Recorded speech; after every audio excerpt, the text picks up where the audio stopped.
6 Agustus 1945. Saat itu di Hiroshima, Jepang, sedang puncak musim panas. Cuacanya enak banget, matahari bersinar cerah. Itu adalah pagi yang sangat biasa. Orang-orang berangkat kerja seperti biasa, dan anak-anak sudah sampai di sekolah untuk memulai pelajaran mereka. Tapi, tiba-tiba muncul sebuah pesawat pengebom Boeing B-29 milik Amerika di langit. Tepat jam 8:15, hal yang nggak pernah dibayangkan orang-orang dalam mimpi sekalipun terjadi. Sebuah bom atom dijatuhkan dari pesawat itu. Setelah meluncur bebas selama 43 detik, muncul cahaya yang sangat menyilaukan, dan seketika itu juga semuanya musnah. Saat bom atom meledak, bola api raksasa membubung ke langit, seolah-olah matahari jatuh ke bumi. Suhunya mencapai 4.000 derajat Celcius dan dalam sekejap mata, 80.000 orang tewas. Nah, pernah nggak kalian mikir, apa sih alasannya sampai bom atom harus dijatuhkan? Dan kenapa harus 2 kali? Lewat video ini, mari kita cari tahu rahasia di balik pengeboman atom di Hiroshima dan Nagasaki.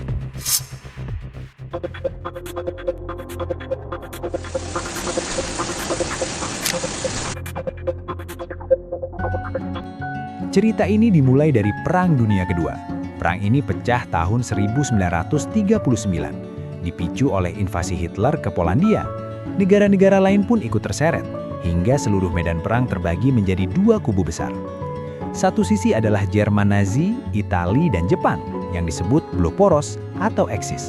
Di sisi lain ada Inggris, Uni Soviet, dan Amerika Serikat, yang disebut Blok Sekutu. Negara seperti Prancis dan Tiongkok juga masuk dalam barisan sekutu. Awalnya, Amerika berusaha keras buat nggak ikut campur, karena trauma dengan dampak hancur-hancuran di Perang Dunia Pertama. Amerika memutuskan untuk nggak lagi mengintervensi konflik di Eropa maupun Asia. Tapi rencana tinggal rencana. Tahun 1941, Jepang menyerang Pearl Harbor secara mendadak, dan Amerika pun terpaksa terjun ke medan perang. Di tengah pusaran Perang Dunia II, perhatian orang-orang lebih banyak tertuju pada Jerman dan Hitler, bukan pada Jepang. Padahal faktanya, Jepang juga punya ambisi yang besar. Sejak restorasi Meiji, kekuatan militerisme mereka bangkit, dan ideologi fasis mereka jadi sangat ekstrim. Saat negara-negara besar di Eropa sibuk mencaplok dan menjajah negara lain, Jepang juga mencari dominasi dunia lewat ekspansi militer dan penjajahan, yang akhirnya membawa bencana besar bagi negara-negara di Asia. Sampai tahun 1940, wilayah Indonesia, Myanmar, Kamboja, Vietnam, Cina bagian timur, Korea Utara, Korea Selatan, dan Laos semuanya dijajah secara brutal oleh Kekaisaran Jepang. Teori lingkungan kemakmuran bersama Asia Raya Timur itu sebenarnya cuma kedok buat invasi. Intinya mereka murni perampok yang menjajah tanah dan merampas sumber daya demi keuntungan pribadi mereka sendiri. Demi mewujudkan ambisi hegemoninya, pada tahun 1931, Jepang melakukan ekspansi besar-besaran pertamanya dengan menduduki wilayah Cina Utara dengan kekuatan militer. Tapi nggak berhenti sampai di situ. Mereka lanjut berencana menduduki Mongolia Utara yang ada di bawah pengaruh Uni Soviet. Dan di selatan mereka berencana menduduki Vietnam, Laos, dan Kamboja. Tapi masalahnya, wilayah-wilayah ini adalah jajahan Kekaisaran Prancis yang dikenal sebagai Indochina Prancis. Kalau Jepang mau mendudukinya, mereka harus mengalahkan Prancis dulu. Pas banget, tahun 1940, Hitler mengalahkan Prancis dan Jepang pun memanfaatkan kesempatan itu untuk mencaplok Indochina Prancis. Amerika melihat hal itu tapi nggak mau intervensi militer. Mereka malah pakai cara sanksi ekonomi dengan menghentikan ekspor bahan pokok seperti tembaga, besi, dan baja ke Jepang, dengan harapan bisa menghentikan rencana ekspansi mereka.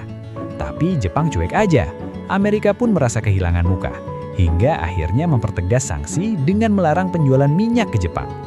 Waktu itu minyak adalah sumber daya krusial buat Jepang, di mana 81% impornya berasal dari Amerika. Amerika kasih syarat, kalau mau pasukan minyak balik, Jepang harus tarik pasukan dari Tiongkok dan putus hubungan aliansi dengan Jerman dan Italia. Hal ini jelas bakal menghancurkan mimpi Jepang jadi penguasa besar. Karena itu mereka kembali mengabaikan peringatan Amerika dan malah cari opsi lain. Terbukti, Amerika nggak bisa mencekik nadi Jepang dan ujung-ujungnya malah bermain api. Jepang yang menciumannya tajam sadar kalau wilayah Malaysia dan Indonesia kaya akan minyak dan sumber daya lainnya. Makanya mereka nggak sabar ingin menjajah tempat-tempat itu untuk memenuhi kebutuhan minyak mereka, supaya nggak ketergantungan lagi dengan Amerika. Tapi ada masalah. Saat itu tempat-tempat itu adalah koloni Belanda dan Inggris, sedangkan Belanda dan Inggris adalah sekutu Amerika. Kalau Jepang menyerang negara-negara itu, artinya Amerika mungkin bakal balas menyerang. Tapi Jepang yakin banget, biarpun Amerika turun tangan bela sekutunya, mereka nggak bakal langsung balas menyerang saat itu juga. Namun, Jepang yang rakusnya nggak ketulungan malah makin ngelunjak. Mereka berencana sekalian menduduki Filipina yang saat itu di bawah kekuasaan Amerika. Kalau itu dilakukan, Amerika pasti bakal menyerang Jepang. Terus, gimana rencana Jepang ini bisa berhasil? Tanpa Filipina, apakah kemakmuran bersama Asia Timur Raya bisa terwujud? Karena kurangnya sumber daya di dalam negeri dan waktu yang makin mepet, cuma ada satu pilihan buat Jepang, yaitu harus secepat mungkin menduduki wilayah-wilayah koloni tersebut. Setelah itu, rencana disusun dengan matang. Tapi supaya bisa berjalan lancar, langkah yang paling krusial adalah memastikan Amerika nggak punya kemampuan buat balas menyerang. Karena Jepang sadar betul kalau kekuatan Amerika jauh di atas mereka. Kalau perang berlangsung lama, Jepang pasti kalah telak. Makanya, Jepang pakai cara licik dengan menyerang pangkalan Angkatan Laut Amerika di Pearl Harbor secara mendadak. Tujuannya adalah menghancurkan seluruh armada mereka supaya mereka nggak bisa keluar dari pintu rumah sendiri dan akhirnya terpaksa menyerah ke Jepang lewat negosiasi damai. Dengan pemikiran itulah, pada 7 Desember 1941, Jepang melancarkan serangan dadakan ke Pearl Harbor. Lebih dari 350 pesawat Angkatan Laut Jepang membom pelabuhan itu. Hanya dalam waktu 2 jam, mereka menenggelamkan 18 kapal perang Amerika, menghancurkan 188 pesawat militer Amerika, dan 2.403 tentara Amerika tewas. Beberapa jam setelah serangan itu, Jepang langsung menduduki Filipina. Terbukti kalau tindakan Jepang ini sangat ceroboh. Amerika menganggap kejadian Pearl Harbor sebagai penghinaan besar, mengecam serangan Jepang yang gak beralasan dan licik itu, lalu langsung menyatakan perang terhadap Jepang. Amerika resmi terjun ke Perang Dunia Kedua. Setelah itu, Inggris dan Tiongkok pun juga menyatakan perang terhadap Jepang. Melihat situasi ini, Jerman, Nazi, dan Italia demi menjaga kepentingan blok poros ikut menyatakan perang terhadap Amerika 3 hari kemudian. Perang Dunia Kedua pun pecah sepenuhnya. Semua negara besar saling menyatakan perang. Inilah perang global terbesar dan paling merusak dalam sejarah manusia yang mengakibatkan sekitar 80 juta orang tewas, di mana korban warga sipil jauh lebih banyak daripada tentara. Banyak keluarga hancur berantakan, cahaya peradaban seolah hampir padam karena perang. Tapi kejahatan gak bakal bisa menang melawan keadilan. Tahun 1943, Italia kalah dan menyerah. Tanggal 30 April 1945, Hitler bunuh diri dengan pistol, disusul dengan menyerahnya Jerman. Di antara negara blok poros, tinggal Jepang yang keras kepala melawan. Meskipun menderita kerugian besar, Kaisar Jepang, Hirohito, masih nggak mau menyerah. Rakyat biasa sudah dicuci otak sedemikian rupa. Mitos bahwa Kaisar adalah dewa sudah mendarah daging. Dari buku sekolah sampai propaganda sosial, semuanya menekankan kalau mengorbankan diri demi Kaisar adalah moralitas tertinggi. Siapapun yang ragu atau menentang Kaisar dianggap pengkhianat dan bakal dihukum berat. Kaisar bilang kalau menjajah negara lain itu demi kebaikan negara tersebut, dan rakyat pun percaya bulat-bulat. Selain itu, untuk memanipulasi rakyat, beberapa budaya dan tradisi Jepang pun dipelintir putar. Contohnya semangat Bushido yang aslinya menuntut pendekar buat berani menghadapi kematian dan gak takut dengan akhir hayat, malah diputar-balikan jadi pendekar sejati harus rela mati demi Kaisar. Berkorban demi Kaisar adalah kehormatan tertinggi, sedangkan menyerah kepada musuh adalah aib. Di bawah doktrin seperti ini, rakyat rela menyerahkan nyawa mereka. Pasukan kamikaze adalah contohnya. Tugas para pilot ini adalah menabrakkan pesawat tempur mereka ke kapal perang musuh, melakukan serangan bunuh diri demi mati bersama musuh. Gak cuma itu, tentara dipaksa membawa peledak dan merayap ke bawah tank untuk menghancurkan tank itu dengan mengorbankan diri sendiri. Tingkat cuci otaknya benar-benar mengerikan. Untungnya, gak semua orang benar-benar tercuci otak. ada cerita menyedihkan dari pilot kamikaze. Sebelum menjalankan tugas, mereka menangis sambil menulis surat buat keluarga, mempertanyakan apakah tugas yang mereka emban benar-benar demi kepentingan negara atau cuma buat memuaskan ambisi orang-orang tertentu. Di saat yang sama, perang bikin angka pengangguran di Jepang melonjak tinggi.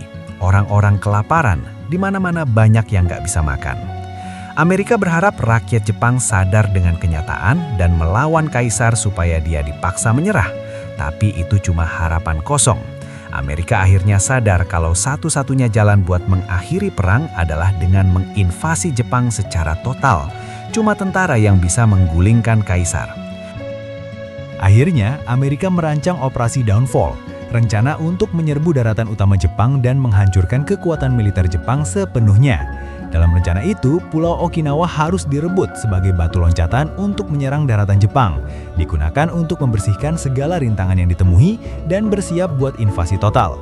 Tapi siapa sangka, tingkat kengerian pertempuran Okinawa bikin Amerika shock. Dalam pertempuran yang berlangsung selama 82 hari itu, tentara Jepang menolak menyerah. Tentara dan warga sipil bersiap bertempur sampai tetes darah terakhir. Pasukan kamikaze terus menyerang, bom bunuh diri datang silih berganti, bikin serangan Amerika jadi sangat sulit. Pertempuran Okinawa pun dijuluki sebagai pertempuran paling berdarah di Palagan Pasifik. Meskipun akhirnya Amerika menang, harganya sangat mahal. 20.000 tentara Amerika gugur, lebih dari 55.000 luka-luka. Sedangkan di pihak Jepang, 110.000 tentara tewas. Bahkan di antara warga sipil yang tinggal di Okinawa, lebih dari 100.000 orang tewas, yang setara dengan 1/4 penduduk pulau itu. Melihat data ini, petinggi militer Amerika sadar kalau ini bakal jadi ketakutan besar buat Operasi Downfall. Meskipun secara teori mereka mungkin bisa menduduki Jepang, biayanya bakal nggak terbayangkan. Di Okinawa saja korbannya sudah hampir 80.000 tentara. Kalau menyerang pulau-pulau lain, korban di pihak Amerika pasti bakal jutaan. Korban di pihak Jepang juga bakal nggak terhitung jumlahnya. Ditambah lagi rakyat Jepang sudah dicuci otak dalam-dalam dan menolak menyerah. Perang pasti bakal lama banget dan dampaknya nggak bakal bisa dibayangkan. Tanggal 12 April 1945, Presiden Amerika saat itu Roosevelt meninggal dunia.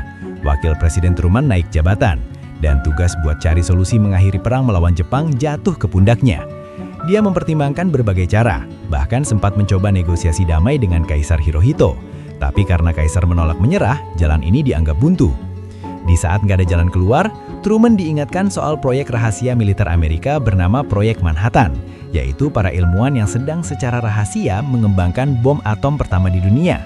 Tanggal 16 Juli 1945, bom atom berhasil diuji coba di New Mexico. Tak lama kemudian, Truman mengklaim telah menemukan solusinya dan langsung mulai mendiskusikan penempatannya. Mereka memutuskan sebelum pakai bom atom, mereka bakal kasih peringatan terakhir buat Jepang. Maka 26 Juli 1945, Deklarasi Potsdam dikeluarkan, ditandatangani bersama oleh Tiongkok, Amerika, dan Inggris yang menuntut Jepang menyerah tanpa syarat. Dan mengingatkan kalau Jepang menolak menyerah, mereka bakal menghadapi kehancuran yang cepat dan total. Cuma saja nggak dijelaskan secara detail apa maksud dari kehancuran itu. Rakyat Jepang nggak pernah menyangka kalau bom atom sudah disiapkan buat mereka. Faktanya, sampai Juli 1945, sentimen anti-perang di kalangan rakyat Jepang sebenarnya sudah tinggi. Orang-orang sudah capek dengan perang yang nggak berhenti-berhenti, menderita kelaparan, pengangguran berat, dan kondisi ekonomi yang hancur lebur. Tapi mereka nggak berdaya melawan tentara dan kaisar, kecuali kalau militer mendukung mereka. Tapi kaisar gila kekuasaan dan makin nggak mau menyerah. Jepang pun menolak Deklarasi Potsdam. Akhirnya bom atom disetujui buat dijatuhkan di Jepang. 6 Agustus 1945, pesawat pengebom Boeing B-29 terbang di atas Hiroshima, membawa bom atom bernama Little Boy. Buat bom atom pertama di dunia yang dipakai di medan perang, nama itu kedengarannya sangat ironis. Jam 8:15 pagi, bom atom dijatuhkan di Hiroshima. Amerika jadi negara pertama dan satu-satunya di dunia yang menggunakan senjata nuklir. Orang-orang yang ada di Hiroshima hari itu, termasuk mereka yang selamat dari ledakan, harus menanggung pengalaman yang sangat menyakitkan. Sesaat setelah bom atom meledak, muncul cahaya menyilaukan yang hampir bikin buta. Terus disusul suara ledakan yang dahsyat, bikin banyak orang yang selamat jadi tuli permanen. Setelah itu, suhu di darat mencapai 4.000 derajat Celcius, seketika menguapkan orang-orang yang ada di radius ledakan tanpa sisa. Semua ini terjadi begitu cepat, sampai-sampai cuma menyisakan bayangan orang saja. Bayangan hitam itu menempel permanen di bebatuan dan masih bisa dilihat sampai sekarang. Orang-orang yang nggak langsung tewas benar-benar nggak tahu apa yang sebenarnya terjadi. Belum sempat mereka bereaksi, gelombang kecut dari ledakan pun datang. Perubahan suhu bikin angin kencang bertiup yang hampir kayak badai tornado. Reruntuhan rumah, pecahan kaca, semuanya berterbangan kemana-mana.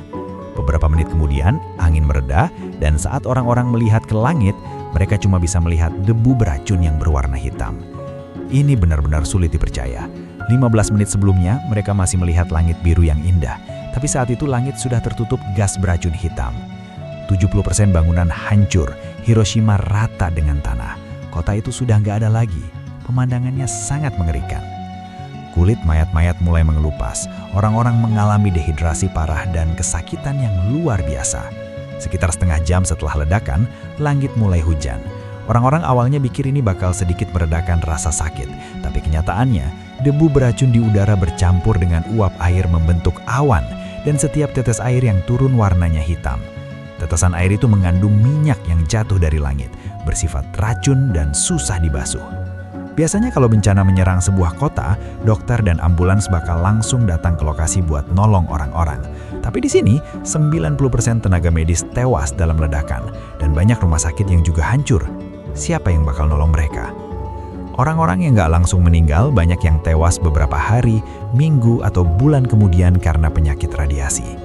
Yang lebih bikin gerem lagi, setelah ledakan ini, kelompok fanatik di militer Jepang sama sekali nggak peduli, bahkan menolak buat mengadakan rapat buat menangani situasi ini. Bagi mereka itu nggak penting, cuma dianggap bom yang dayanya lebih besar saja, belum sampai tahap terdesak. Kaisar juga tetap menolak buat menyerah. Sebagai respons, 3 hari kemudian yaitu 9 Agustus 1945, Amerika menjatuhkan bom atom yang lain. Kali ini bom atom jatuh di Nagasaki. Sekitar jam 11 siang, pesawat Boeing B-29 lainnya terbang di atas Nagasaki, membawa bom yang lebih dahsyat lagi bernama Fat Man. Kali ini awan jamur yang terbentuk dari ledakan bom itu lebih besar dan dalam sekejap menewaskan 40.000 orang. Wilayah seluas 6,7 km persegi di kota itu hancur total. Meskipun bom yang dijatuhkan di Nagasaki lebih kuat, tapi kali ini jumlah korbannya lebih sedikit. Ada beberapa alasan kenapa itu bisa terjadi. Pertama, setelah kota lain tahu soal kejadian di Hiroshima, orang-orang sudah dapat selebaran peringatan bahwa kejadian serupa bisa menimpa kota mereka. Makanya persiapan lebih matang, banyak yang sudah pindah dari pusat kota ke pinggiran. Kedua, Nagasaki disekelilingi perbukitan. Bukit-bukit itu meredam dampak ledakan, beda sama Hiroshima yang tanahnya datar tanpa penghalang, jadi hantaman ledakannya lebih terasa. Total dari 2 pengeboman itu menewaskan 200.000 orang, di mana 95% diantaranya adalah warga sipil, rakyat biasa, bukan tentara. Sampai di titik inilah barulah Dewan Supreme Jepang rapat buat bahas soal menyerah. Ada yang takut kalau nggak menyerah, Amerika bakal terus mengebom kota-kota Jepang. Tapi banyak juga kelompok keras kepala yang masih mau melawan dan tegas menolak buat menyerah. Pas Dewan melakukan voting buat menyerah, hasilnya seri, 3 lawan 3. 3 setuju, 3 menolak. Keputusan terakhir pun jatuh ke tangan Kaisar. Untungnya, Kaisar Hirohito setuju buat menyerah. Kenyataannya bom atom bukan satu-satunya alasan Jepang menyerah. Beberapa jam sebelum bom Nagasaki meledak, Uni Soviet menyatakan perang terhadap Jepang. Jepang pun menghadapi tantangan bertubi-tubi. Di satu sisi, Amerika mengebom kota-kota mereka, di sisi lain Uni Soviet juga menyerang mereka. Ditambah lagi kemarahan rakyat di wilayah jajahan Jepang makin memuncak dan perlawanan terjadi di mana-mana. Hal-hal inilah yang akhirnya bikin Kaisar Hirohito mutusin buat menyerah. Tanggal 15 Agustus 1945, dengan menyerahnya Jepang, Perang Dunia Kedua resmi berakhir. Tapi fakta bahwa Amerika lebih memilih membunuh 200.000 warga sipil yang tak bersenjata daripada membiarkan 1 juta tentaranya ambil resiko, jadi dilema moral tersendiri. Bahkan sampai sekarang, ini masih jadi topik yang penuh perdebatan. Gak lama kemudian, Jepang mengadopsi konstitusi baru dan membangun sistem demokrasi. Kekuasaan kaisar dipangkas, walaupun posisi kaisar tetap dipertahankan, tapi cuma sebagai simbol saja. Kerugian akibat bom atom di Hiroshima dan Nagasaki setara dengan 200 miliar dolar Amerika uang zaman sekarang. 200.000 warga sipil tewas karenanya. Kejahatan kemanusiaan yang dilakukan Jepang akhirnya melukai diri sendiri dan orang lain, yang dibawa cuma kehancuran dan bencana. Gak ada pemenang dalam hal ini. Perdamaian adalah jalan yang benar buat kemajuan manusia. Kita harus tegas menolak segala bentuk invasi dan menjaga perdamaian dan keadilan dunia.